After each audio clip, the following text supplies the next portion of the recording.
c'était une vidéo. Venez manger, venez manger. Où sont les Bibles? Où sont les Bibles? Où sont les Bibles? Où sont les Bibles? Frère Junior, Oui. tu sais quand même que ces gens, je veux dire, dans ce genre de milieu-là, comme et quand je veux les pasteurs sont quand même conscients de ce qu'ils font. Non? Ils savent, ils savent. Là, ils sont en train de, Ils savent. de prendre les Ils armes de savent. cette Ils savent, il est conscient. Moi, ça m'étonnerait quand même qu'ils ne soient pas conscients. Parce que ça, c'est du faux à l'œil nu. C'est-à-dire que tu n'as pas besoin d'être même enfant de Dieu pour savoir que là, c'est du faux. Même les gens du monde vont comprendre. Comment il peut dire à quelqu'un que tu peux faire ta prostitution et continuer à servir Dieu? Tu peux demeurer dans ta prostitution. Ils ont en pleine prédication. Qui dit ça même? Il dit que Parce qu'ils savent que les filles qui sont là-bas peuvent aller faire la prostitution pour emporter de l'argent. Ouais. Il dit que personne n'a le droit de juger qui que ce soit. On laisse chacun. Si tu suis, tu vas suivre ça. Et c'est donc. On n'est pas obligé d'embrasser tout le monde. S'aimer ne veut pas dire embrasser tout le monde. Si quelqu'un ne te plaît pas, ne prends pas son numéro. Bah non, non. Donc, Voilà. ne va pas, tu n'as pas besoin de visiter. Vous savez seulement aller à l'église, c'est tout.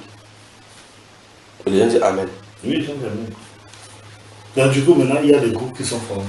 Il y a un groupe qui aime le pasteur ci et n'aime pas le pasteur Dieu. Il parle de prêche qui se dérange. Voilà.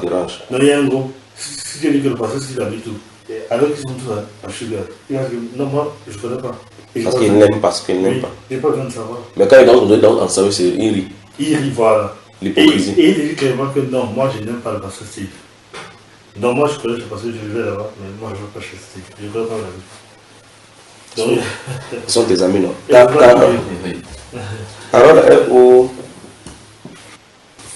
cette heure, on va travailler dans la Bible. Vous avez des questions, si vous avez des questions à poser, vous posez.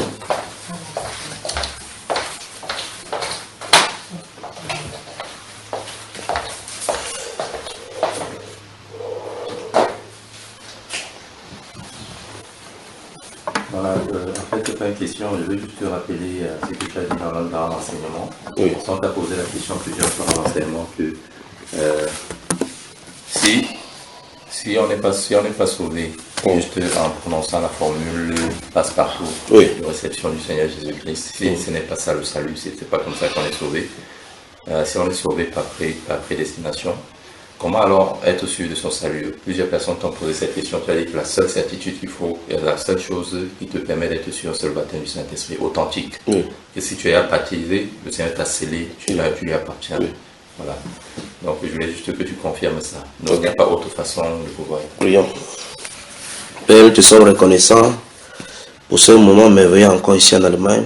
Merci Père de gloire pour cette nuit merveilleuse que tu nous as donnée, malgré que nous ayons dormi tard.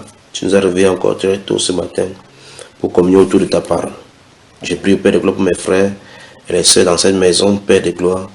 Tu nous as donné de vivre en famille, chacun demande n'importe où, Père de gloire, mais aimant au Dieu de gloire la communion. Amen. Je prie au Dieu de gloire que tu donnes cette même communion à tous tes enfants, Père de gloire, dans le monde entier. Cette chaleur-là, cet amour intérieur et partagé qui a à vivre au Dieu de gloire ensemble et en invoquant ton nom dans la vérité. Merci Dieu de gloire de nous conduire maintenant dans la vérité au nom de Jésus-Christ. Amen. Amen. Vous savez, le problème qui se tue autour de cette question, c'est que les personnes, quand quelque chose est répétitif, malgré que c'est faux, les gens finissent par prendre ça comme étant vrai.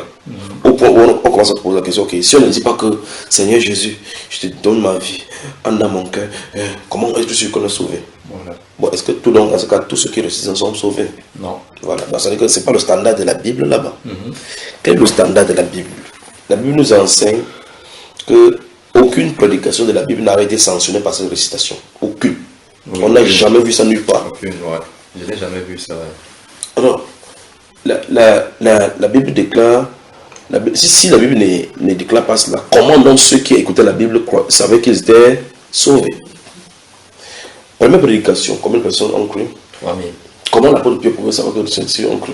Quand le baptême, quand le Saint-Esprit est descendu sur eux. Dans Actes chapitre 8, l'énigme éthiopienne a été prêché par Philippe. Ouais. Quand ils ont trouvé le rôle, comment? Le Saint-Esprit lui a dit, Enfin, c'est le Saint-Esprit qui l'a transporté là-bas dans son chariot, à côté de son chariot, et puis l'a amené le baptême. Est-ce que l'eunuque a dit Seigneur, je donne ma vie, comment c'est me sauver? Non. On continue. Dans Actes chapitre, enfin, toutes les prédications de Actes chapitre 17 fois-ci, je connais. Corneille et sa famille ont-ils répété un step de prière? Non, mais ils ont quand même reçu le Saint-Esprit. Ils ont reçu le Saint-Esprit. Au moins, on sait qu'ils sont sauvés. Avant de nous aux apôtres.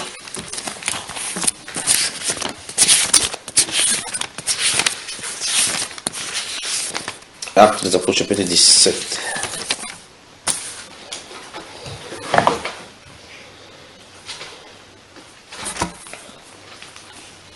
Chapitre 17. Oui, on va lire le chapitre 17, quelques versets dans le chapitre 17, puis le chapitre 18. Avant de voir le thème, c'est ce dont le Seigneur nous donne de manger, il répond si vous avez des questions. Et je vais à partir du verset 20. Bon, je vais lire à partir du verset 16. 16. Comme Paul, Actes chapitre 17, verset 16, vous tous vous y êtes. Oui. Comme Paul les attendait à Athènes, il sentait au-dedans de lui son esprit s'irriter à la vue de cette ville pleine d'idoles. Aujourd'hui, on a changé le mot idole, on a mis les monuments. Ouais, justement. Il s'entretenait donc dans la synagogue et même, on a même érigé au monument.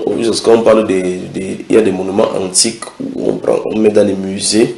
On a formé des gens, construit des maisons, aujourd'hui on appelle ça musée national. C'est-à-dire pour conserver les choses d'antiquité. La Bible appelle ça idole, qu'il faut plutôt détruire. Verset 17. Il s'entretenait donc dans la synagogue avec les Juifs et les hommes craignant Dieu, et sur la place publique, chaque jour avec ceux qu'il rencontrait. Vous avez les apôtres, non? Quelques philosophes épicuriens et stoïciens se mirent à parler avec lui, et les uns disaient, que veut dire ce discoureur? D'autres l'entendaient annoncer Jésus et la résurrection, disaient, il semble qu'il annonce des divinités étrangères. Alors il le prit et le menait à l'aréopage en disant, pourrions-nous savoir quelle est cette nouvelle doctrine que tu enseignes, car tu nous fais entendre des choses étranges? Nous voudrions donc savoir ce que cela peut être. Or, tous les Athéniens et les étrangers demeurant à Athènes ne passaient leur temps qu'à dire ou à écouter des nouvelles. Paul, debout au milieu de l'aréopage, dit, homme athénien, je vous trouve à tous égards extrêmement religieux, car en parcourant votre ville et en considérant les objets de votre dévotion, j'ai même découvert un autel avec cette inscription à un Dieu inconnu. Ce que vous révérez sans le connaître, c'est ce que je vous annonce. Le Dieu qui a fait le monde et tout ce qui se trouve, étant le Seigneur du ciel et de la terre, n'habite point dans des temples faits de mains d'hommes. Il n'est point servi par des mains humaines, comme s'il avait besoin de quoi que ce soit, lui qui donne la vie, qui donne à tous la vie, la respiration et toutes choses. Il a fait que tous les hommes, sortis d'un seul sang, habitant sur toute la surface de la terre, ayant déterminé la durée des temps et les bornes de leur demeure. Il a voulu qu'ils cherchassent le Seigneur et qu'ils s'efforçassent de le trouver en tâtonnant, bien qu'il ne soit pas loin de chacun de nous, car en lui, nous avons la vie, le mouvement et l'être. C'est ce qu'ont dit aussi quelques-uns de vos poètes. De lui, nous sommes la race. Ainsi donc, étant la race de Dieu, nous ne devons pas croire que la divinité soit semblable à de l'or, à de l'argent ou à de la pierre sculptée par l'art et l'industrie de l'homme. Dieu, sans tenir compte des temps d'ignorance, annonce maintenant à tous les hommes en tout lieu qu'ils aient assez repenti. Parce qu'il a fixé un jour où il jugera le monde selon la justice par l'homme qu'il a désigné, ce dont il a donné à tous une preuve certaine en leur ressuscitant des morts. Et vous avez vu comment ils sont les lignes, c'est ce qu'il parlait. Lorsqu'ils entendirent parler des résurrections des morts, les uns se moquèrent et les autres dirent, nous t'entendrons là-dessus une autre fois. Vous y êtes. Verset 33 enfin. Ainsi, Paul se retira du milieu d'eux. Et nous voyons effectivement, vous imaginez cela, lui étant quelque part sur une pierre où on a mis là-bas que, dis-nous, qu'est-ce que tu dis concrètement? Tu marches dans ce carrefour, si tu racontes les choses, tu veux. Il a commencé à dire ce qu'on a lu là. Car avant qu'il ait fini, quand les gens entendaient le réseau, ils disent que quand celui-ci sort de sa part-ci. Or, quand ils disent cela, La prédication s'est arrêtée, la pause se retira de la même prédication. Mais le verset 34 dit ceci. Quelques-uns, néanmoins, s'attachèrent à lui et crurent. Dénis l'Aréopagite, une femme nommée Damariste et d'autres avec eux. Vous avez vu ça? Ouais. Donc, elle a dit comme ça. Le petit discours qu'il a parlé là. Les gens il racontait. Il a raconté ce qu'il a raconté là. Ça a attrapé le gars là-bas. Ça a toutefois dit que donnez votre vie au Seigneur. Il n'a pas fini. Il n'a pas dit celui qui veut donner sa vie à la foule donne sa vie à Jésus. On dit qu'il s'est retiré. Quand il est retiré, d'autres personnes commencent à le suivre. Est-ce qu'il a dit si tu veux donner ta vie à Jésus, mets ta main sur la poitrine. Ferme tes yeux, envoie-le un œuvre en disant que Seigneur te donne ma vie aujourd'hui. C'est comme mon Seigneur, mon sauveur. Et il n'y a nulle part ici dit que quelqu'un accepte Jésus comme son sauveur. Vous savez, l'évangile prêché avec puissance du Saint-Esprit, quel que soit le volet de l'évangile que quelqu'un va prêcher, par le Saint-Esprit, amène les croyants, amène les gens à la croyance. On appelle donc ça la parole de vérité. La Bible appelle ça ce qui amène les gens à la parole de vérité. C'est si l'apôtre Paul n'a pas préparé cela. Il n'a pas calqué son modèle de discours. Chaque fois qu'il veut prêcher, à la fin, il veut dire que si vous ne devez pas vous trouver en Jésus-Christ, vous allez aller en enfer. Et après qu'il veut prêcher, il veut dire que vous devez vous repentir de vos péchés, sinon vous allez mourir, aller en enfer. Il y a de la place au paradis, il y a de la place en enfer. Choisissez maintenant le paradis. Jusqu'à venir moi pour vous, là il la croix. C'est pas ça, ça ne se trouve pas nulle part. Lorsqu'il se trouve dans chaque circonstance qu'il va se retrouver, Dieu va faire de temps que la parole pour cet instant-là soit là. Dans le chapitre 13, c'est l'aveuglement qui va donner par le Saint-Esprit sur les masses, qui va faire que le proconsul va croire. Vous voyez cela? Alors, chapitre 18, à partir du verset 4, à partir de là où l'apôtre Paul va quitter Athènes, il va aller à Corinthe, dans la ville de Grec toujours. La Bible déclare, verset 4, Paul discourait dans la synagogue chaque sabbat et il persuadait des Juifs et des Grecs. Mais quand cela, c'est Timothée fut arrivé à la Macédonie, il s'est donné tout entier à la parole, attestant aux Juifs que Jésus était le Christ. Les Juifs faisant alors de l'opposition et se livrant à des injures, Paul secoua ses vêtements et leur dit, que votre sang retombe sur votre tête. J'en suis pur. Dès maintenant, j'irai vers les païens. En sortant de là, il entra chez un nommé Justice, homme craignant Dieu, et dont la maison était contiguë à la synagogue. Cependant, Crispus, le chef de la synagogue, crut au Seigneur avec toute sa famille, et plusieurs Corinthiens qui avaient entendu Paul crurent aussi et furent baptisés. Vous voyez ce qu'il en est? Dans les apôtres, on va comment l'apôtre Pierre parle dans. Je connais la Bible que lorsqu'il s'est mis à parler, dès qu'ils entendaient ces mots, le Saint-Esprit descendait sur tous ceux qui écoutaient l'évangile. Donc en clair, enfin, chacun doit savoir s'il est sauvé ou pas. On n'est pas sauvé par une conviction. On n'est pas sauvé par une connaissance. Par le fait que je crois que moi je suis sauvé. Non, c'est pas cela. Tu dois savoir en réalité que quelque chose s'est passé. Parce que ceux-ci savaient. Tu vois, parce que c'est par rapport à une croyance. Vous lisez Jean chapitre 8, vous allez voir effectivement que les gens avaient cru là-bas. Mais ils n'étaient pas sauvés. Ouais. Où est-ce là? Ouais. Donc tu peux croire que tu crois de la bonne façon qu'il faut croire. Voilà. Alors que tu crois ce qui est mensonge. Est-ce que c'est ce qui justifie le fait que même les mondains, enfin ceux que j'appelle mondains, ça veut dire ceux qui ne sont pas sauvés. Oui. Parce que croire ne te fait pas de toi un sauvé. Oui. Alors est-ce que c'est ça qui justifie le fait que même les mondains parviennent à chasser les démons? Parce que la parole de Dieu dit que ceux qui auront cru chasseront les démons. Il n'a pas dit que ceux qui seront sauvés. Bon, voilà. En réalité, c'est aussi le problème. Le problème, c'est qu'après avoir dit cela, le Seigneur va réitérer sa part le Saint-Esprit. Donc, ce n'est pas tous qui peuvent chasser les démons. Parce que si tous doivent chasser le démon, ce même verset dit que tous imposés le même à la maladie seront guéris. Tous parleront en langue, voici le mec qui a commencé à cru. Donc, distinctement dans le groupe, maintenant, le Seigneur va venir répartir les tâches. Parce que dans Actes dans 1 Corinthiens chapitre 12, la Bible déclare tous parlent-ils en langue? La réponse est non. Non. Mais pourtant, on avait dit voici le mec qui a commencé ceux qui auront cru. À un moment donné, ils parleront de nouvelles langues. Donc, on s'attend à ce que tout le monde parle. Donc, en fait, le tout là, c'est juste, Jésus a de donner grosso modo un aperçu du ministère.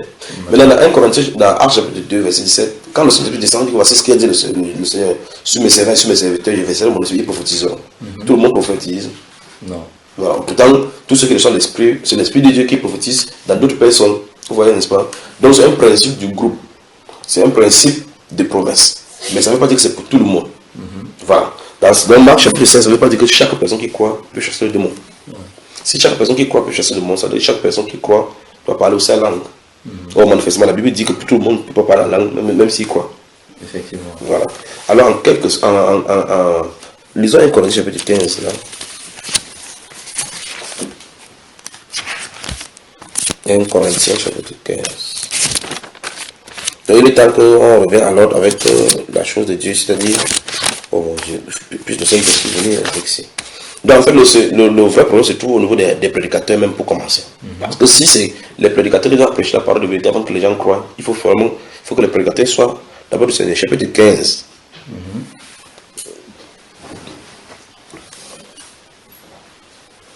Nous sommes dans 1 Corinthiens 15.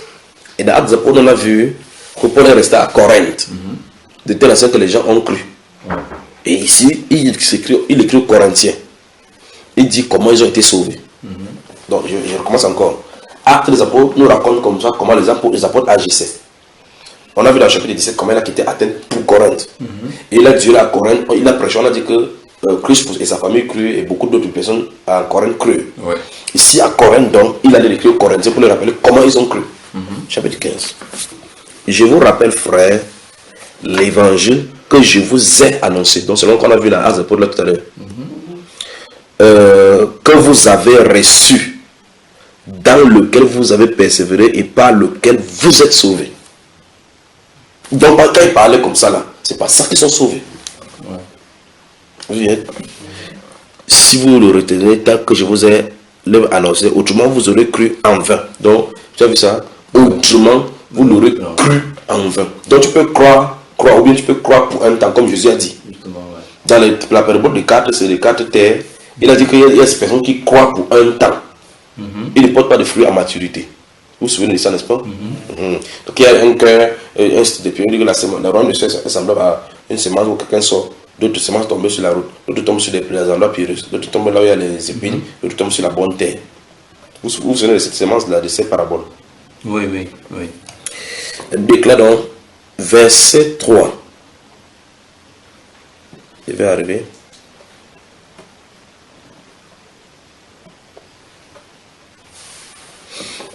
Le verset 1, 2, 3 et 4, c'est parle des choses différentes. Maintenant, je vais entrer dans les détails que le Seigneur sait lui-même sait pourquoi il a mis là-bas, pour que vous remarquiez maintenant. Au verset 1, il dit, je vous rappelle, frères, l'évangile que je vous ai annoncé. On annonce l'évangile. Oui. Et vous prenez attention à ce que le Saint-Esprit va dire là maintenant. L'évangile, on l'annonce. Et l'évangile, ça veut dire bonne nouvelle. On annonce la bonne nouvelle. Le verset, il dit que c'est ça que les gens doivent croire. C'est qu'on annonce, on doit croire. Il dit que c'est pas ça qu'ils sont sauvés. Mais le verset 3, il change de langage. Verset 3, je vous ai enseigné avant tout, comme je l'avais aussi reçu. Donc l'apôtre Paul a été enseigné lui aussi. Il lui a été enseigné par le Seigneur parce qu'il dit dans Galates que son enseignement ne vient pas d'un homme. Maintenant, écoutez très attentivement maintenant. Les gens qui ont reçu l'évangile, comme il a dit, parce qu'il a dit que Dieu a annoncé l'évangile, vous avez reçu et vous avez été sauvés par cela. Quand ils ont reçu l'évangile, ils ont été sauvés. Il leur enseigne maintenant au verset 3, je vous ai enseigné avant tout, comme je l'avais aussi reçu, que Christ est mort pour nos péchés selon les Écritures. Il a annoncé l'évangile, ils ont cru. Il a annoncé que Christ est mort pour nos péchés. Donc il y a l'annonce de l'évangile. Il y a l'enseignement pour assimiler, pour grandir, pour qu'on puisse avoir la fondation. Donc il a annoncé, ils ont été sauvés, oui. Ils ont cru. C'est deux choses différentes. Ils ont cru à cet évangile, par conséquent, ils ont été sauvés. D'accord. Et là, maintenant, je suis parler, regardez bien le mot dans l'évangile, il y a l'annonce, puis il y a enseigné. Il y a enseigné, justement. Parce qu'on enseigne à ceux qui ont cru. Oui.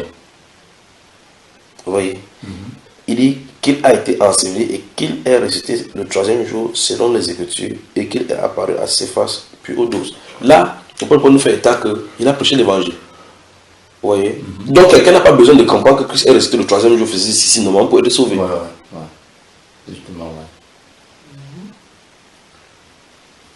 En fait, l'acte de salut, c'est un acte qui est opéré par Dieu. Parce que Jésus prêchait l'évangile, les gens croyaient, il était encore sur place. Jean-Baptiste prêchait l'évangile et les gens croyaient, alors que Jésus n'était pas encore entré en scène. Il préparait le peuple, le cœur du peuple pour qu'il reçoive Christ. Dans Marc, chapitre 1, verset 14 à 15, on dit dès ce moment jusqu'à commencer à prêcher en disant que répandez-vous, le royaume de Dieu est proche. Les gens croyaient en lui. Pourtant, il était vivant. Il dit ce que vous annoncez, l'apôtre Paul a dit ce que vous annoncez, ce que vous révélez sans connaître, c'est ce que j'annonce. Il dit que Dieu, après il dit qu'il a fixé dans la société un homme qu'on appelle Jésus. Donc il faut croire en lui. La chose est dangereuse au point où Dieu a ramené ça au plus bas niveau pour que tout le monde puisse avoir accès au point où ça ferme plutôt les portes aux gens. Parce qu'on disait clairement que courir toute la ville de Stuttgart ou bien courir d'ici jusqu'à Munich pour être sauvé, tout le monde partirait. Oui. Il a mis ça seulement qu'il suffit de regarder comme ça. Croire que Christ est véritablement venu pour moi. C'est pour toi. Quand tu crois ça, tu es pour toi. Tu crois ce que l'Écriture dit de lui. C'est pour toi. Il a dit que mince. Simplement comme ça. Oui, simplement comme ça. Il a plu à Dieu de sauver le monde par la folie de la prédication. Alors nous voyons ici donc comment les Corinthiens ont été sauvés. Et la Bible déclare dans Actes chapitre 18 qu'on a lu là-bas que Christ il a prêché. Et donc, il a prêché dans la synagogue. Et il y a le chef de la synagogue qui était assis à l'intérieur, avec sa famille certainement, Crispus. Il cherchait à persuader les Juifs, que Jésus était le Christ. Que Jésus, comme vous voyez là, c'est lui le Christ dont la Bible parle. Ceux qui croient, ils étaient sauvés. On l'a chassé de la synagogue. Il a dit, ok, je suis plus de votre sang. Quand il est sorti, Christ peut venir avec sa famille. Il dit, non, c'est vrai ce que tu dis. Ils ont cru. Ils ont été baptisés. Par conséquent, l'apôtre Paul. Voilà maintenant le don spirituel qui s'est manifesté dans l'église Corinthe. Que Dieu vous bénisse. Amen. Une question? Oui, la deuxième question, c'est toujours dans l'un des enseignements. Tu as dit que l'enfer n'est pas éternel. Oui. Voilà. C'est vrai que... ça t'a semblé bizarre. Oui, ça m'a semblé bizarre. Après, j'ai suivi tes explications et tout. Tu sais, c'est toujours logique quand on va en profondeur. Mais quand tu écoutes juste superficiellement, ça te semble... Pose la question à celui-ci, ça va à celui-là aussi. Non, voilà, tu connais ce que c'est que l'enfer.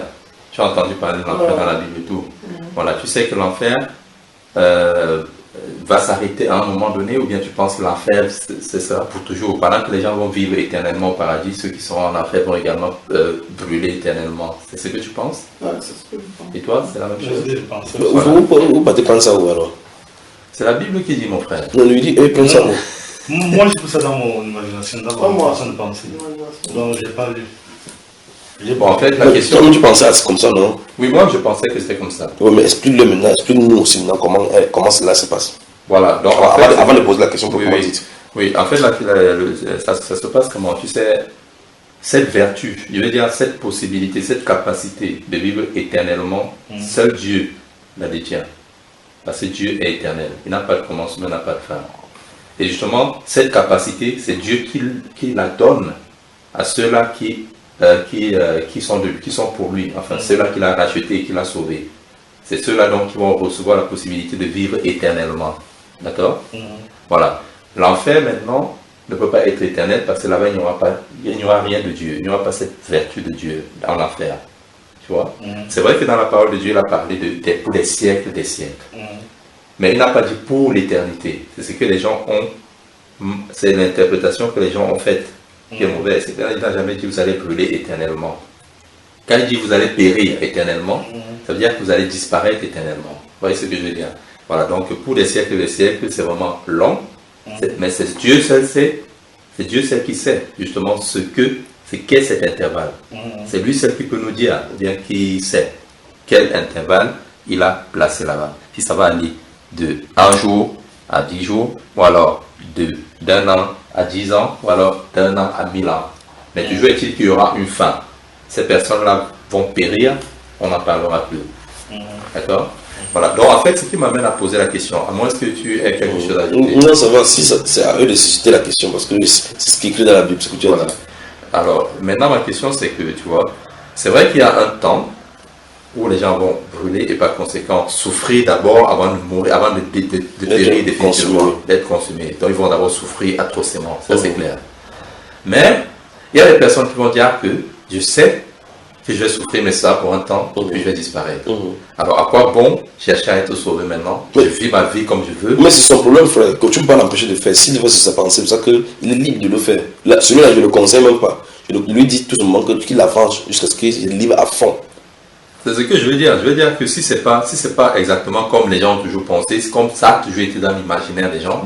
Est-ce pour autant pour dire à quelqu'un, pour effrayer les gens? Oui, il n'est pas dissuasif. Alors, pour dire enfin, finalement, il faut dire ce que la Bible dit. Ouais. Il faut dire que, ok, dans ce cas, parce qu'on va utiliser l'effet dissuasif pour dire à quelqu'un que ça, tu vas brûler éternellement, le feu ne doit jamais s'éteindre, tu vas continuer à souffrir. Ouais. Donc il dit, dans ce cas, il faut qu'il soit sauvé. Alors, dans ce cas, est-ce qu'il sera sauvé pour autant? Non, il ne sera pas sauvé, mais sa peine sera au moins réduite. Je m'explique. Je m'explique. Je sais pas si c'est exactement ça, c'est toi qui vas me dire. C'est une question que je voulais également te poser, parce que la parole de Dieu dit que à ceux qui ont reçu plus, il sera demandé plus. Oui. Et il dit que Sodome et Gomorrhe seront punis moins durement par rapport à ceci. Ça veut donc dire que Dieu a n'est-ce pas, prévu des mesures différentes de souffrance dans l'enfer. Oui. Voilà. Donc, même si tu n'es pas sauvé, il ne faut pas rire ce que je vais te dire, hein, parce que quand j'ai compris que la prédestination existe, quand j'ai compris que c'est comme ça, c'est biblique, j'ai compris que c'est pas de mon propre gré ou bien de mon propre chef que je serai sauvé. J'ai dit au Seigneur que voilà, si tu m'as sauvé, je dis merci Seigneur. Si c'est pas le cas, si je ne t'appartiens pas, je lui ai dit cette prière. Hein. C'est pourquoi j'ai dit qu'il faut pas rire. Voilà, je lui ai dit si c'est pas le cas. Si c'est pas le cas, Seigneur, réduis au moins mes peines. C'est un peu une paraphrase en fait, parce que c'est la Bible, c'est biblique ce que j'ai dit. D'accord? Donc, parce que la parole de Dieu dit que à ceux qui a été donné, dont il a été donné plus, il sera demandé plus. Et il a également dit que Sodome et Gomorrhe sera puni moins durement que la génération présente. D'accord? Ça veut dire que si celui-là, justement, il sait que l'enfer est éternel, enfin, si l'enfer était éternel, ça devait être dissuasif, en ce sens que ça va l'amener au moins à chercher à faire la volonté de Dieu par sa propre force. Et jusqu'à la finition, ce serait où? En enfer. Mais tu parles d'enfer ou tu parles d'enfer réduite? Tu parles d'enfer avec une peine réduite. C'est seulement tu connais justement comment il va réduire les peines. Oui, mais quel qu'en soit le cas, il sera tué là-bas parce que Dieu veut ceux qui vont faire sa volonté de façon parfaite. Ouais. Quand tu fais un peu, parce que la Bible déclare par exemple nul impur ni entrera. Dans la voie, c'est nul impur ni entrera. Et là, maintenant, tu dis, si quelqu'un sait que c'est éternel, il va dire que non. Comme je me livrais trop avec les femmes mouillées, je me case avec deux filles. Non, il va me chercher à faire toute la volonté de Dieu comme il peut. Parce qu'il y a des choses que tu ne peux pas faire si Dieu ne t'aide pas. Tu comprends donc que Dieu doit venir vers l'homme, n'est-ce pas? Il dit nul ne peut s'approcher de lui si le Père qui l'a envoyé ne l'attire. On ne peut pas faire autrement. Donc, de toute façon, que quelqu'un soit un message du service par rapport à l'enfer pour que les personnes puissent avoir peur. Le message de l'enfer n'effraie pas. Le message de l'enfer, même c'est. Ça t'effraie. Ça t'effraie. Ouais, c'est clair. Comment l'enfer n'effraie pas? Le message de l'enfer n'effraie pas, ça effraie ceux qui périssent. Ceux qui sont sauvés, rendent grâce à Dieu plutôt pour cela. Oui. Parce qu'en réalité, connaissant la réalité, ce qui se passe là-bas, tu imagines seulement, ici, je vois en Europe, lorsque, voilà l'été qui va commencer bientôt. Avant même l'été, le soleil, la chaleur monte vers 34-35 degrés. Les gens vont commencer à en souffrir ici en Europe par rapport à tout ce qui va arriver. Si le soleil monte à 35-40 degrés, on appelle ça canicule. Canicule, Maintenant, si le soleil baisse d'1 degré pour vers la terre, on va appeler ça quoi? Si le soleil baisse d'1 degré en s'approchant de la terre, c'est la canicule. Alors, maintenant, ça, multiplié par des millions, ça n'atteint pas le petit chaleur de l'enfer. Justement. Alors, ça veut dire quoi concrètement? Il n'y a pas de petit souffrance. Voilà. Non, si le Seigneur dit qu'il y a, il y a. Non, le problème c'est si tu vas dans une prison, on dit que prison pour mineurs, prison pour majeur, tu es en prison, tu peux en prison. On a dit que tu as une punition, punition c'est punition. Oui. Voilà, la dernière question que les frères posent à l'heure, 6 ans. Alors, il est écrit dans Hébreux 6.4. Oui. J'ai parcouru tes enseignements, je sais pas. Et pourtant, j'en ai parlé plusieurs fois. Oui, mais tu as parlé, mais c'est pas. Je crois qu'il veut revenir sur cela. Ça, c'est prévu pour le Maroc. D'accord. Donc, c'est dans la deuxième partie des Pétons peuple le salut. C'est ici dont nous allons partir. Voilà. Mais on veut quand même les prêts. Les prêts l'avant-goût, quoi. Oui. Donc, Hébreux 6.4. Oui. Car il est impossible à ceux qui ont été une fois éclairés, qui ont goûté le don céleste, qui ont eu part au Saint-Esprit, qui ont goûté la bonne parole de Dieu et les puissances du siècle à venir, et qui sont tombés, soient encore renouvelés et amenés à la repentance. Puisqu'ils crucifient pour leur part le Fils de Dieu et l'exposent à l'ignominie. Oui. Pourquoi je pose cette question? Parce qu'il a dit ils ont pris part au Saint-Esprit. Oui. Je ne sais pas si c'est une manière de dire qu'ils ont été scellés par le Saint-Esprit. Non, c'est pas possible. C'est pas scellé. Quand il a dit ils ont eu part au Saint-Esprit, ça ne veut pas dire qu'ils ont été baptisés au Saint-Esprit. Si c'est scellé, c'est autre chose. Voilà. Ceux qui sont scellés ne peuvent pas tomber, c'est pas possible. Ils ne peuvent pas aller en enfer. Voilà. Alors, ça veut donc dire que... 5 choses sont mentionnées là-bas, oui. Alors, quelle est la question? La question c'est... Parce qu'en fait, a priori, lorsqu'on lit cela, on a comme l'impression que quelqu'un qui a reçu lorsqu'on a cru, avec le Saint-Esprit avait fait le miracle peut tomber et aller à l'enfer. Oui. C'est ce que ça semble dire, n'est-ce pas? Oui. Il y a des brèches dans la Bible, il y a ce qu'on appelle souvent les pierres d'achoppement. Dans toutes les doctrines de la Bible, ça se trouve. Il y a des pierres que Dieu lui-même a placées comme ça pour faire heurter les gens. Voilà. Comme par exemple, prenons le cas du baptême. Et je crois que dans l'enseignement, je parlais de ces choses-ci. Dans le cas du baptême, par exemple, si tu vois, vous allez remarquer que, justement, quand on parle, il y a la pierre d'achoppement par rapport au petit Père, Fils, Saint-Esprit. Ouais. C'est écrit là-bas. Pourquoi le Saint-Esprit n'a pas dit que repentez-vous, que allez prêcher la bonne nouvelle et baptiser au nom du Seigneur Jésus? C'est aussi simple de dire ça comme ça. Oui. Parce qu'on avait dit comme ça, il avait baptisé son nom de Jésus. Il n'y aurait pas de discussion aujourd'hui. Pourquoi il dit au nom du Père, Fils, Saint-Esprit, les disciples baptisent et de façon unanime au nom du Seigneur Jésus? Pierre d'achoppement numéro 1. Ouais. Tu as vu cela? Ok. Je ne permets pas à la femme d'enseigner, de prendre autorité sur le. Après, il met une pierre d'achoppement. On dit qu'il y avait un juif qui était éloquent, on l'appelait Apollos. Et puis maintenant, il y avait Priscille et Aquila. Il est plus chez nous, le conduisit. Ouais, plus exactement dans la voie du Seigneur. On dit il, c'est-à-dire le couple. Alors quand quelqu'un lit cela, dans la pierre d'achoppement, il dit ok, dans ces cas, ça veut dire que le couple là, sa femme aussi a enseigné cet homme-là. Pourtant, il y a un verset qui dit encore qu'il ne peut pas avoir enseigné, même pas une fois, 2 fois, et même d'après le principe. Ouais, un peu ce qui se passe, n'est-ce pas? Alors on commence à poser les questions. Il y en a plein comme ça dans la Bible. J'avais dit qu'il vais parler des pierres d'achoppement dans la Bible. Voilà les pierres d'achoppement. Dans le voile aussi, il y a une pierre. Comment? Par rapport au voile. Oui, voilà. Tu dis 1 Corinthiens 11. Vous parlez des chevelures, après au verset 15, ça veut dire que la chevelure lui est donnée pour voile.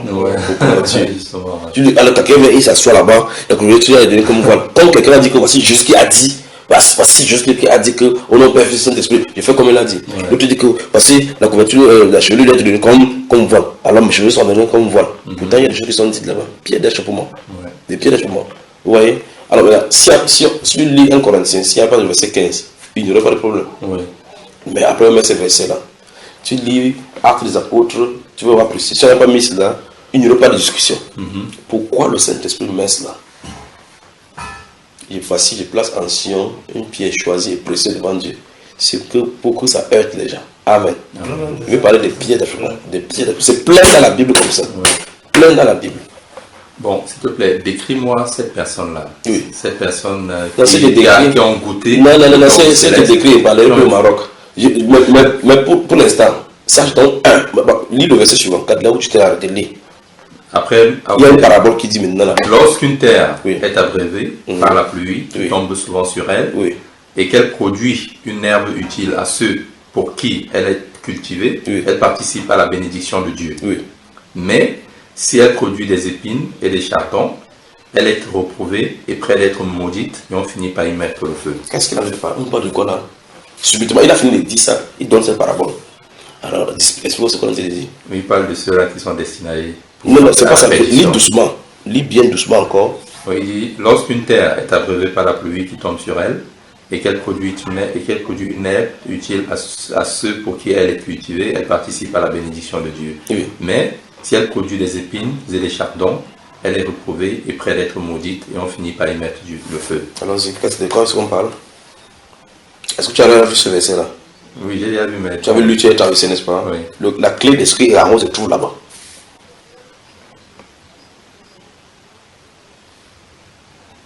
Puisque tu as dit qu'ils ont goûté au don céleste, n'est-ce pas? Oui.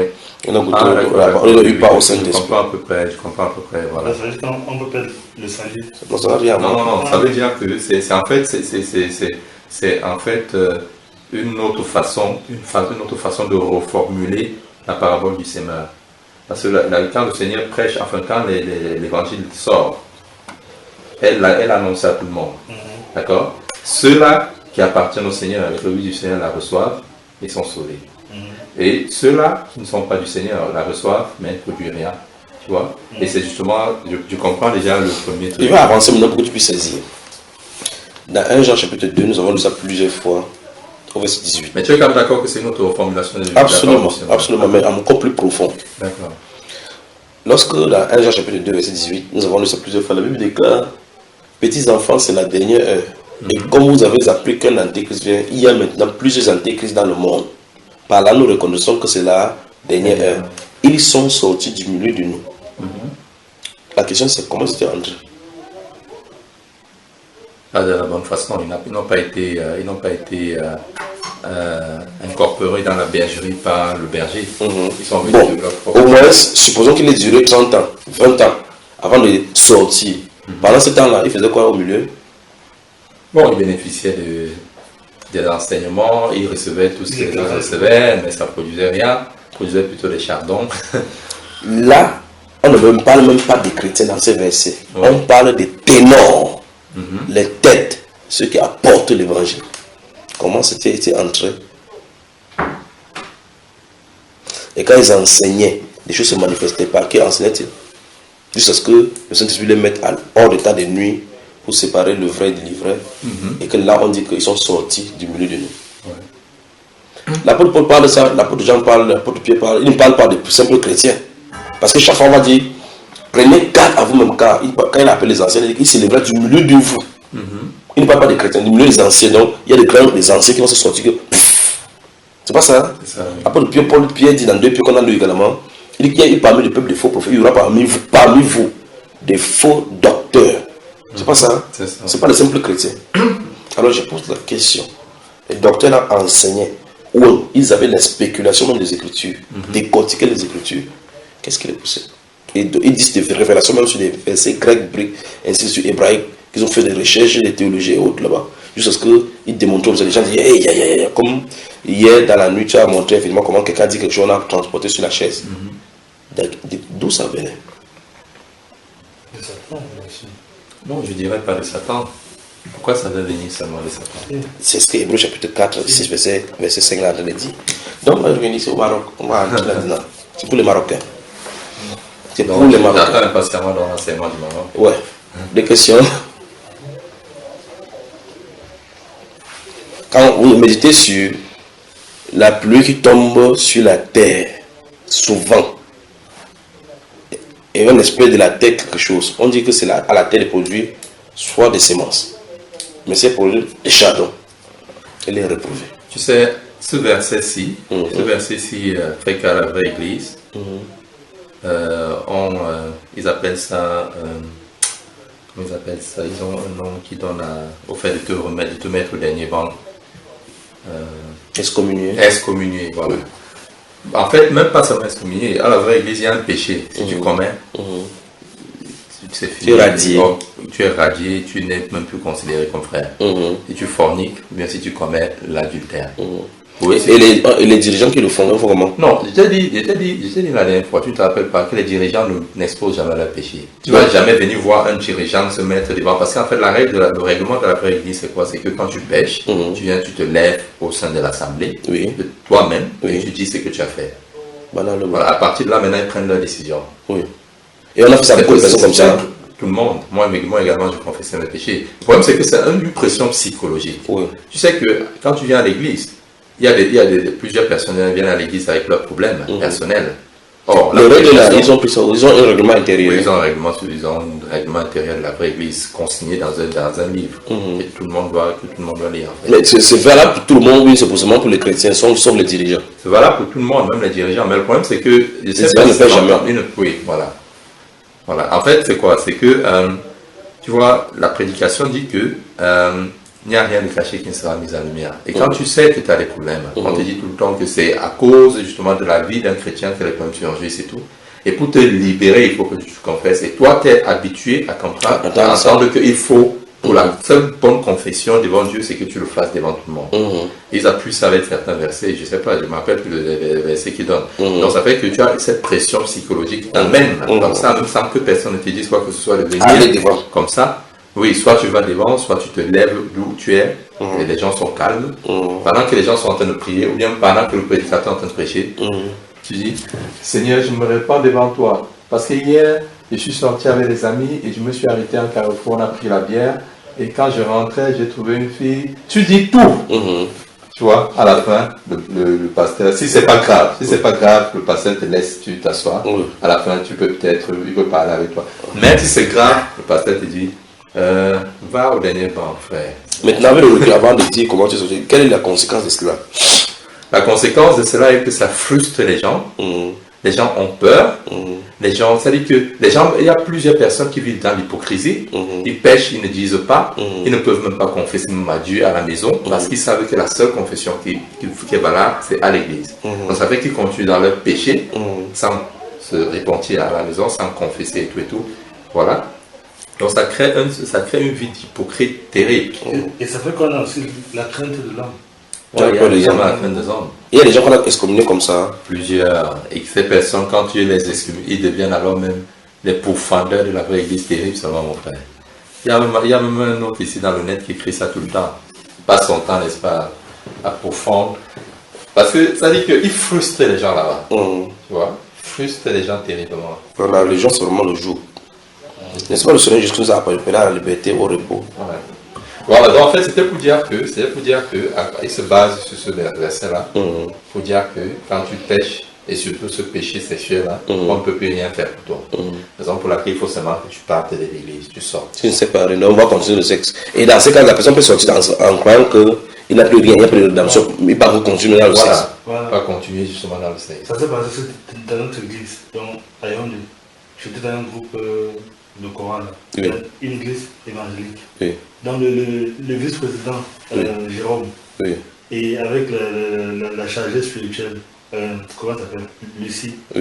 Bon, ça veut dire que Lucie devait se marier avec un gars qui s'appelle Mesman, qui était du groupe de la Coran. On a fait l'annonce dans toute l'église. Mais derrière, Jérôme et Lucie forniquaient en cachette. Personne ne savait. Personne ne savait. Et pourtant, Jérôme, c'était un exemple parfait. Lucie était aussi un très bon. Bon, visiblement parlant. Visiblement parlant. Oui. Mais elle n'est pas derrière couchée comme le. Voilà.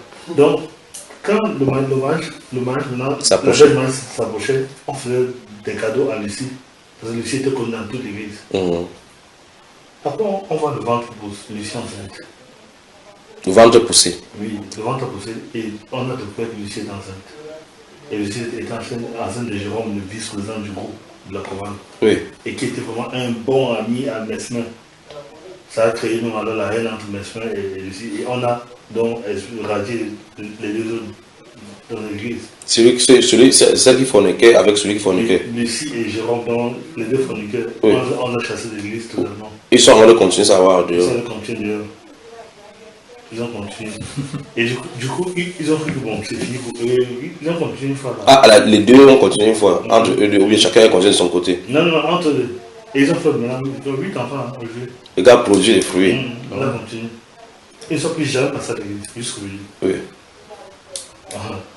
Au moins, ils sont repentis, ils ont continué dans un autre groupe. Je sais pas, peut-être. Je sais pas. Mais c'était un grand choc. Parce que Lucie était vraiment un exemple. Et Jérôme aussi était un exemple. Vous voyez qu'avoir un bon comportement devant les gens n'est pas la vie de Christ, non. N'est pas nécessairement la vie de Christ. Et c'est justement lui qui conseille toujours, ne fais pas ça, ne fais pas forniquer, il conseille tout ça. Toujours. Il est anti-fornique. Les questions. Qu'est-ce que ceci devait nous impliquer à nous comme exemple? Comment ça va? Il faut même plus bien la question. Non, je voulais dire que quand on voit ces choses arriver, pour des gens qui vivent comme ça, qui donnent l'exemple à nous-mêmes, personnellement, qu'est-ce que ça te donne comme exemple? Qu'est-ce que tu dois faire de ta vie? La Bible déclare que celui qui est debout prend garde de pas tomber. Ouais. Si il n'y a pas de questions, on commence.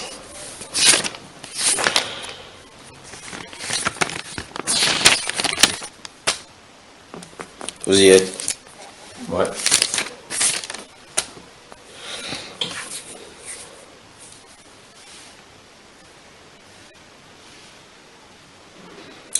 Luc.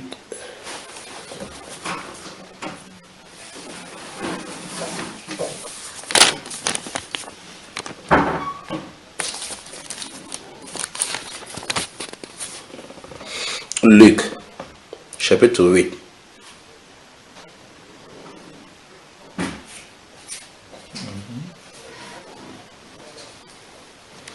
Voilà, à partir du verset 19. Vous y êtes? La mère et les frères de Jésus vinrent le trouver, mais ils ne purent l'aborder à cause de la foule. On lui dit, ta mère et tes frères sont dehors, et ils désirent te voir. Mais il répondit, ma mère et mes frères, ce sont ceux qui écoutent la parole de Dieu et qui la mettent en pratique. Un jour, Jésus monta dans une barque avec ses disciples. Il leur dit, passons de l'autre côté du lac, et ils partirent. Pendant qu'ils naviguaient, Jésus s'endormit. Un tourbillon fondit sur le lac, la barque se remplissait d'eau, et ils étaient en péril. Ils s'approchèrent et le réveillèrent, en disant, Maître, Maître, nous périssons. S'étant réveillé, il menaça le vent et les flots, qui s'apaisèrent, et le calme revint. Puis il leur dit, où est votre foi? Saisis de frayeur et d'étonnement, ils se dirent les uns aux autres, quel est donc celui-ci qui commande même au vent et à l'eau, et à qui il obéisse? Amen. Nous allons prendre le sujet, Jésus est aux commandes.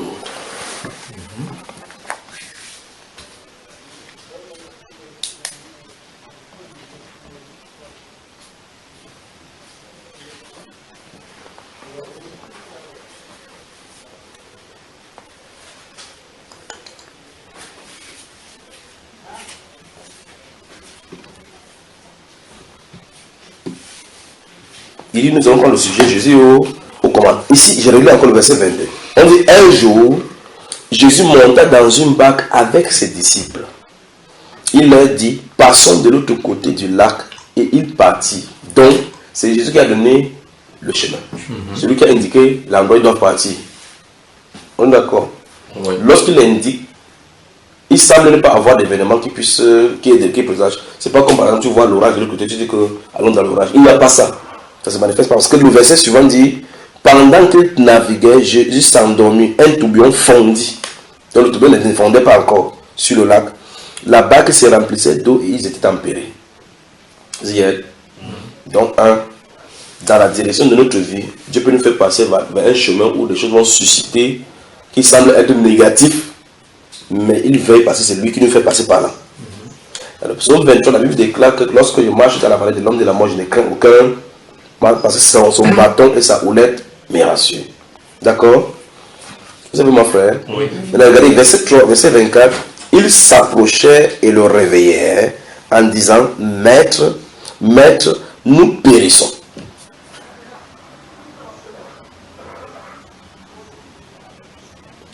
Qu'est-ce que les disciples devaient faire plus? Parce qu'ici se trouvent des gens qui étaient spécialistes de l'eau. Oui. Ça veut dire que ça devait être au degré où ça dépassait leur entendement. Oui. Parce que pour les gens qui ont des bateaux, comme l'apôtre Pierre, spécialistes comme l'apôtre Jean, et qui pêchaient souvent, lancer le filet à haute mer, tirer les poissons et autres là-bas, entrer souvent, ils sont obligés souvent d'entrer dans l'eau pour tirer, pendant que l'autre allait tirer. Ça veut dire qu'ici, la situation qui présageait devant eux était hors du commun. Oui. Il faut que vous observez quelque chose. Donc ce sont des gens qui étaient habitués à l'eau. Ce n'est pas quelqu'un qui, comme nous autres, qui ne savons pas nager. On a peur que ça tombe là, on va se noyer. Ce sont des gens qui étaient habitués à l'eau. Donc ils partent en haute mer chercher le poisson souvent pour entrer en ici, on dit, ils s'approchaient et le réveillaient en disant, Maître, nous périssons. Je pose la question. Pendant que l'eau entrait dans la barque et qu'il y avait toutes ces choses-là, les tremblements qui arrivaient, tous les femmes là, Jésus n'était-il pas au courant? Mais on dit qu'il dormait. Qu'est-ce que la Bible veut nous faire comprendre? Ou mieux, qu'est-ce que le Seigneur voulait leur faire comprendre? Ou bien, pourquoi Jésus voulait leur faire passer par là, au juste, selon vous?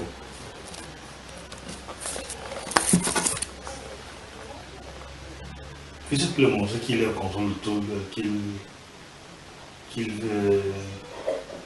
veille sur eux, ou bien Non, mais là, il dormait. Il n'avait aucune conscience, il ne savait, il ne pensait pas que Jésus il dormait, mais franchement, il ne dormait pas. Et il ne savait pas, les disciples ne savaient pas qu'il ne dormait pas. Tu vois ce que je veux dire? Il voulait leur montrer qu'ils doivent être dépendants de lui. Il voulait leur montrer, c'est-à-dire que, on dit la dépendance. Tu ne peux rien sans lui. Alors, pourquoi ne pouvait-il pas dire que vous ne pouvez rien sans moi? Oui, il pourrait dire ça. Pourquoi ne pouvait-il pas dire que je suis au contre vous, ne vous inquiétez pas? Il n'allait pas croire. Il n'allait pas croire. Bon, en fait, moi, je pense qu'il était question pour le Seigneur de les laisser sciemment dans les difficultés. Comme vous le dites, la vie chrétienne n'est pas aussi rose que vous pensez. Oui. Votre chemin sera toujours parsemé d'embûches, mais vous n'allez pas périr. C'est-à-dire Jésus-Christ est au contrôle. Ouais. Il est au commande de tout événement qui nous arrive. Vous voyez cela? Or, c'est eux qui ont invité Jésus-Christ, est passé par là, ou c'est Jésus-Christ qui leur a dit allons de l'autre côté. C'est Jésus qui leur a dit d'aller de l'autre côté.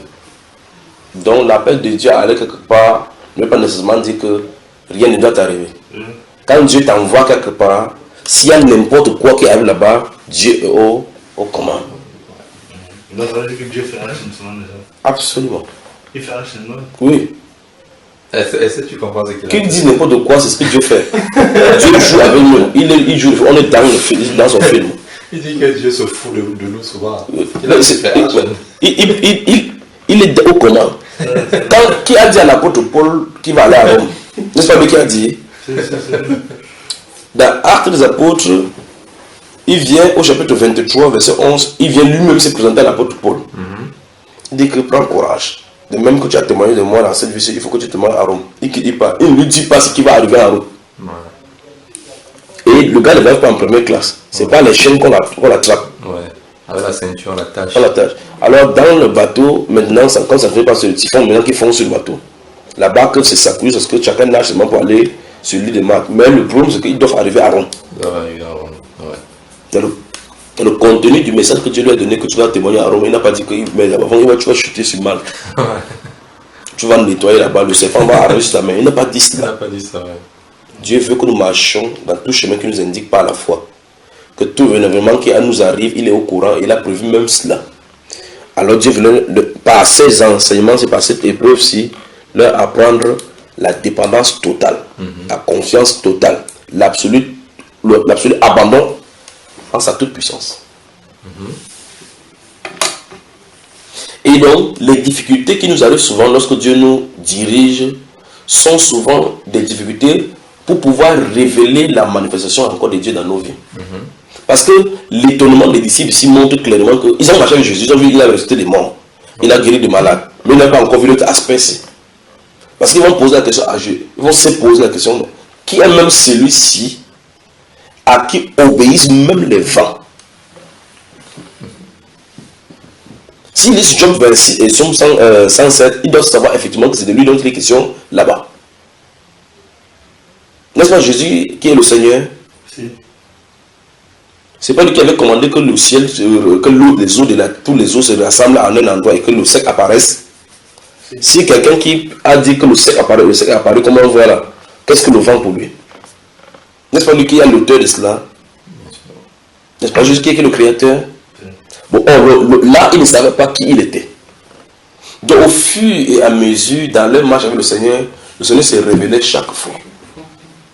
Puisqu'ils étaient étonnés chaque fois, il montrait le figuier, ça dit, mais, le figuier que tu as venu, Lazare, sort, tout le monde est encore étonné. Avec Dieu, il a toujours d'étonnement en étonnement. Mais il est au contrôle de tout événement. Son ami intime, un malade, on veut lui dire que ton ami est malade, il reste encore 2 jours pour attendre qu'il meure. Tu penses que c'est une bonne personne ici? Mon frère. Non. Toi, en tant qu'être humain, quand tu dis que tu es quelque personne malade, si on te dit maintenant que ta femme et ton bébé est malade, tu quittes ici, tu pars rapidement, non? Lui, il reste tranquille, attend 2 jours, il meurt bien. Pourquoi? Parce que l'événement qui va se passer durant ce moment-là, c'est sous son contrôle. Alors, continuons la lecture, verset 25. Puis il leur dit, où est votre foi? Stop.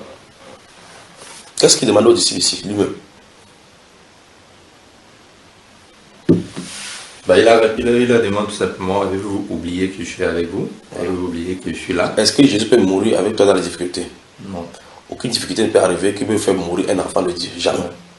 Mais frère, n'oublions pas une chose. Oui. Il ne faut pas quand même qu'on aille vite en besogne. Oui. Jésus était sur terre. Oui. Même les disciples avaient du mal à cerner justement la grandeur de Jésus, sa dimension. Ça dit qu'ils ne savaient pas qu'ils étaient avec Dieu. Jusqu'à ce qu'ils partent et qu'ils leur envoient le Saint-Esprit. Voilà, là ils ont compris. Oui. Donc nous sommes dans l'époque du Saint-Esprit, de la compréhension de toutes ces choses. Oui, nous sommes Et ils ont vécu ces choses-là pour que nous ne vivons plus les choses à tâtonnement. Voilà. Nous sommes d'accord. Parce que s'ils savaient sans l'ombre d'un doute qu'ils étaient avec Dieu, mais attends, tu sais que Dieu est là, tu vas avoir peur. Puisque plus tard, avant la sortie de son ministère, il va commencer à leur parler du chemin, la vérité et la vie. Et tu vas dire, finalement, montre-nous le Père et cela ne suffit. Voilà. Donc depuis là, ils ne connaissaient pas. Donc Jésus là justement dit que depuis que je suis avec vous, tu ne m'as pas connu. Regarde que ne crois-tu pas que le Père soit à moi? Les œuvres que je fais, c'est le Père qui demeure en moi qui fait les œuvres. À partir de c'est juste réglé pour eux. Oui.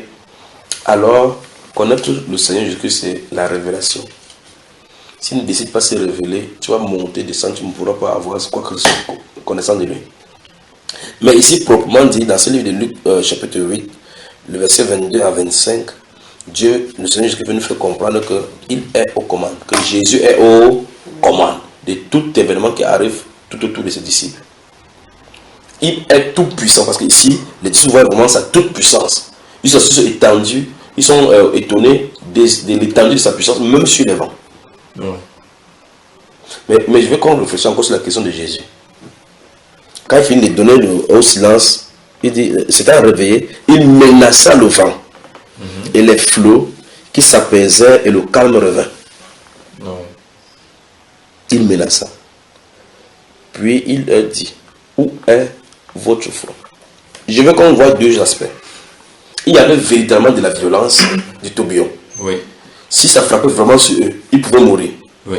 Mais Jésus dit, même jusque-là, vous devez avoir confiance.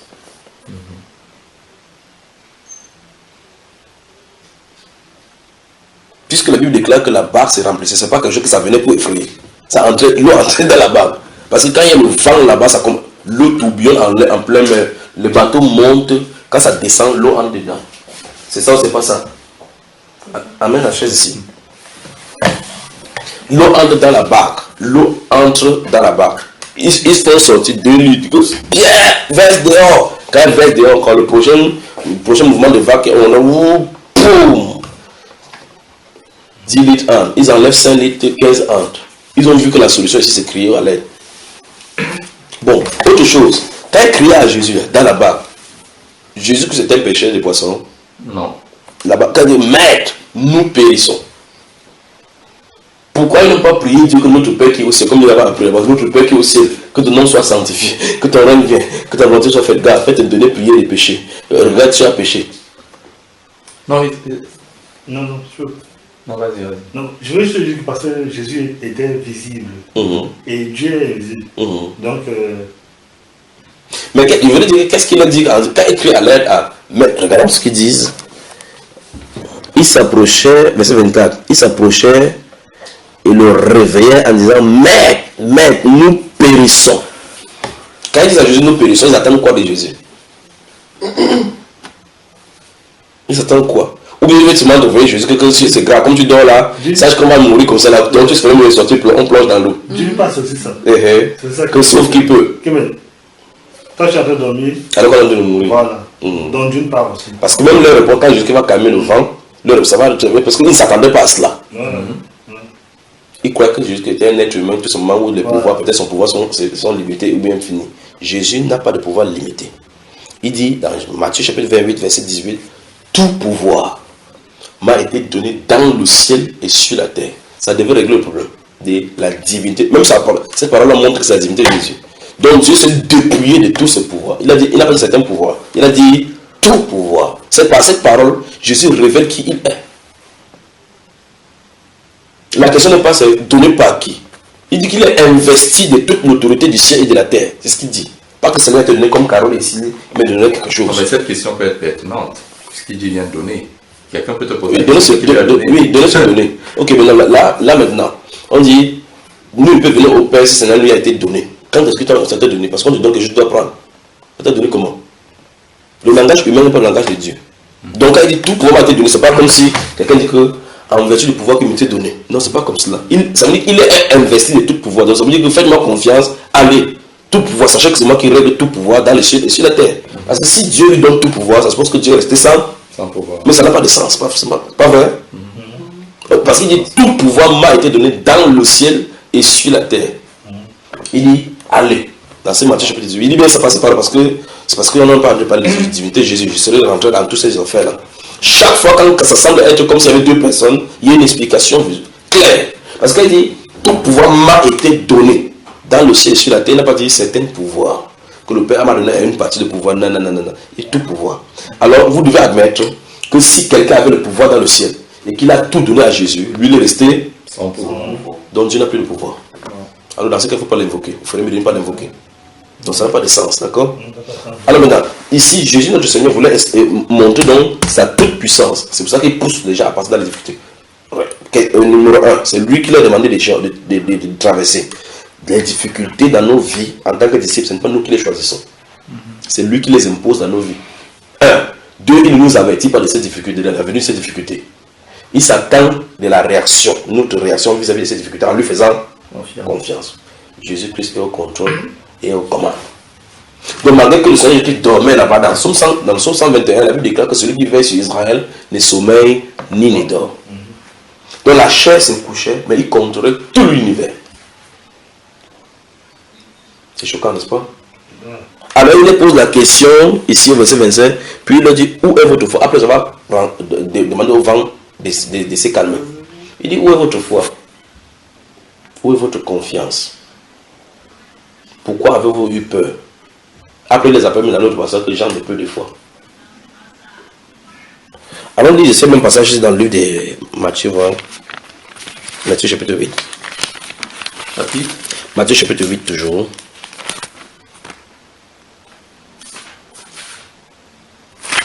Verset 23 à 27.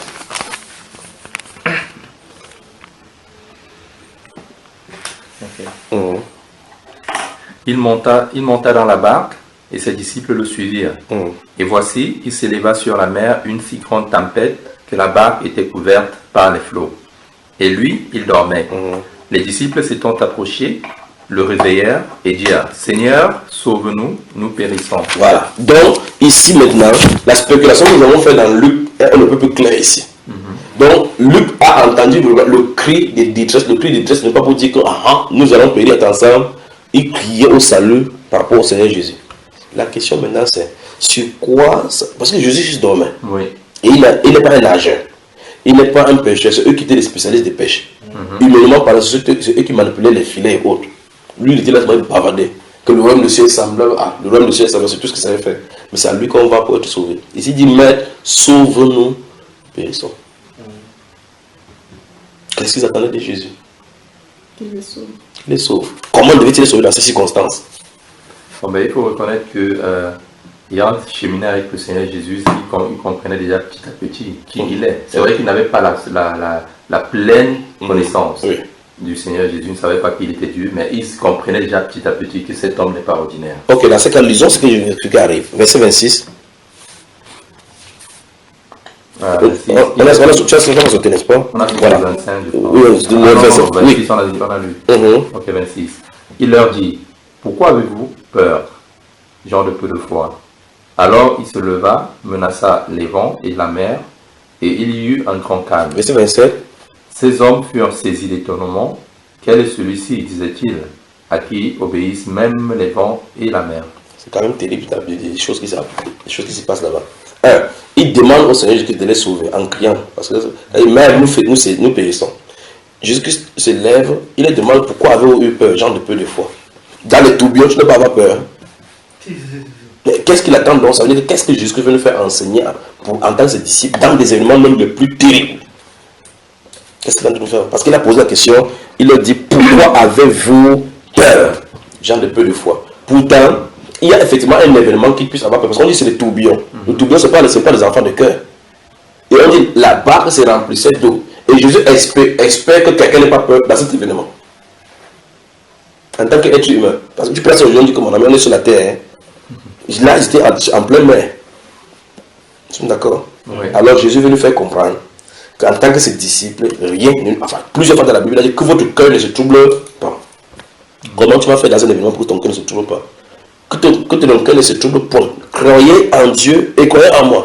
Donc aucun événement ne vient faire du temps que tu aies peur. Parce que la peur, c'est la clé qui tue la foi. Par lequel Satan passe pour tuer la foi. Frère Junior, je pense que pour celui qui a la conviction de son salut, et tu es sûr que tu es sauvé. Rien ne te fait pas. Ceux qui ne croient pas que tu es sauvé. Non, attends, ça, ils étaient encore, ils ne savaient même rien. Ils comprenaient presque rien. Tu as vu la différence entre eux maintenant et plus tard, quand on va les chicoter. Voilà. Quand le Saint-Esprit est venu sur eux. C'est ce que je suis en train de dire. Dans le lieu de transition, ce qui tranche sur eux, ce qui doit trancher véritablement dans un être humain, c'est le Saint-Esprit. Quand le Saint-Esprit est là, tu sais en quoi tu es l'année. Regardez l'apôtre Pierre, lorsqu'on a attrapé Jésus. Voilà!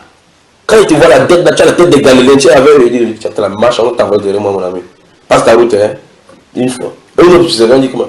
Mais c'est pas toi, ton langage te fait connaître. Il dit, je dis, on vous envoyé derrière moi ici là. Je ne connais même pas. Voilà quelqu'un qui m'a avec Jésus. Il dit, je ne connais pas. Il n'a jamais entendu. Tu parles Jéki. Son nom s'appelle comment? Jéki. Il ne le connaît pas. Troisième fois, c'est même une servante qui vient encore. Il dit, mais tu as la porte, n'est-ce pas? Il t'avait vu un jour, machin, il dit que il y a la face de Maquero. Et puis ça fait Christ s'est tourné, il a regardé comme ça là. Il a regardé cette personne. Et regardez-le debout devant plus de 3000 personnes. Quand quelque chose s'est passé dans lui, il s'est levé. Il dit que vous avez tué le prince du salut. Vous avez tué le prince de paix. Vous avez rejeté le prince de paix. Et vous avez deviné. Il parle comme ça devant les gens. Les gens tombent comme ça.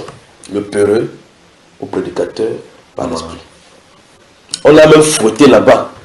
La Bible déclare qu'ils sont rentrés vers les cieux. Ils étaient contents d'avoir été tapés pour le nom de Jésus. Alors qu'une femme l'avait effrayé en disant que tu es parmi eux. Donc la nature humaine aura toujours peur.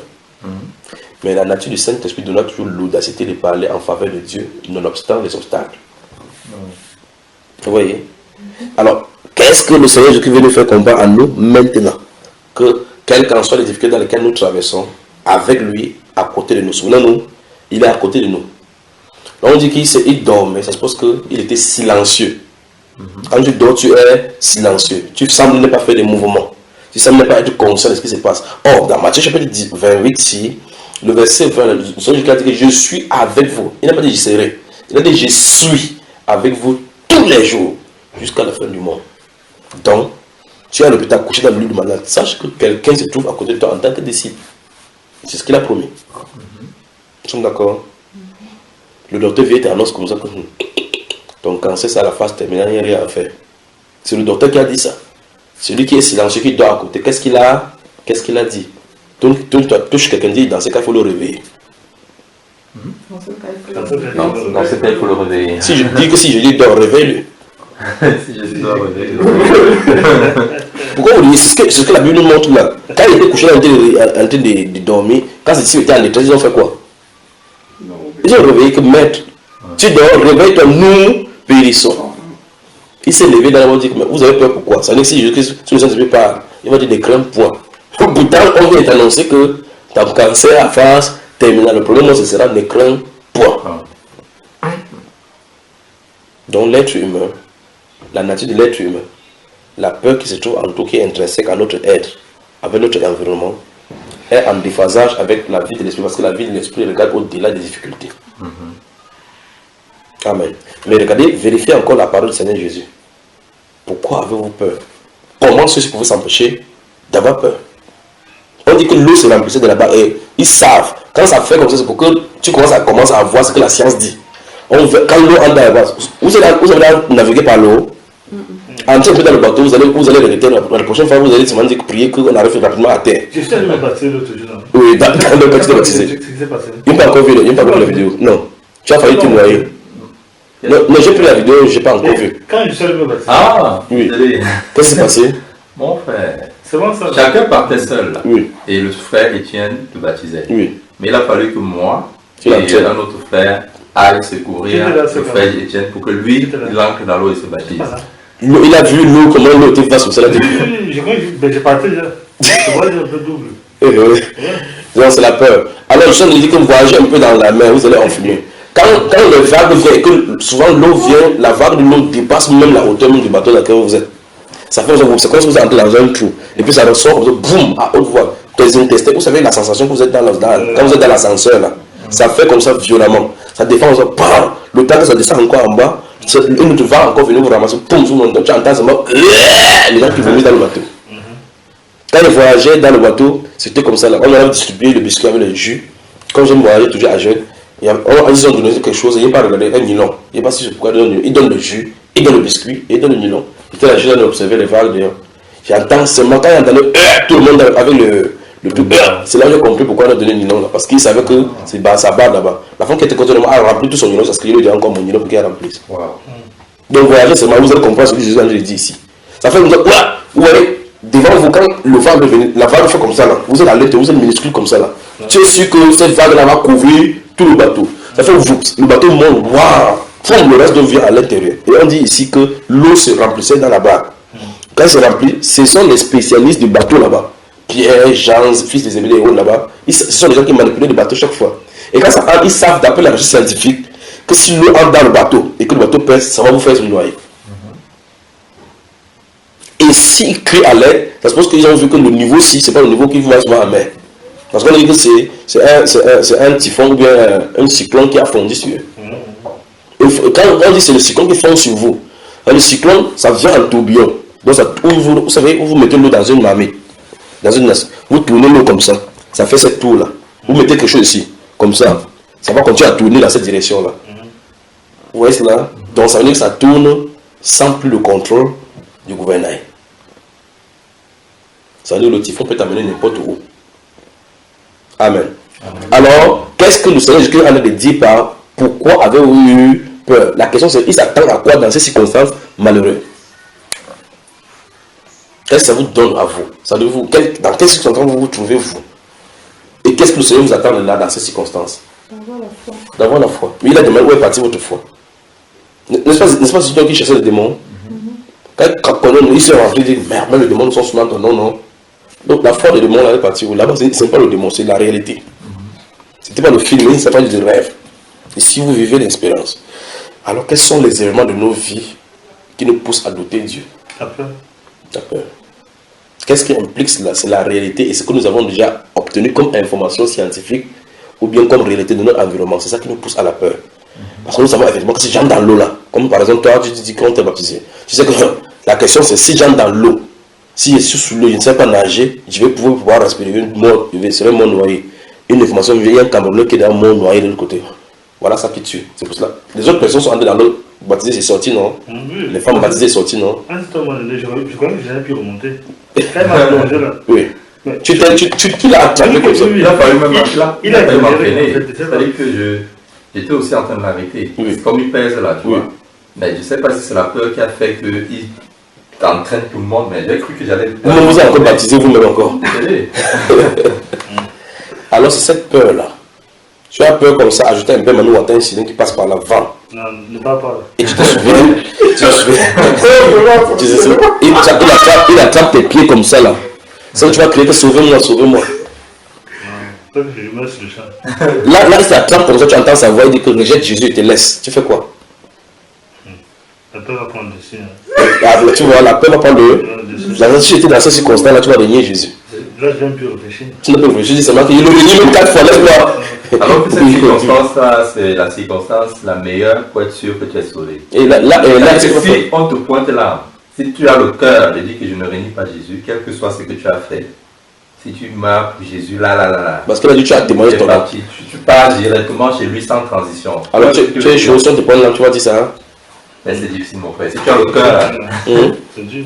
C'est pour ça qu'il faut la circoncision. Parce que parler, c'est facile. C'est pour ça qu'il faut la circoncision. C'est pour ça qu'il faut la circoncision du cœur. D'accord?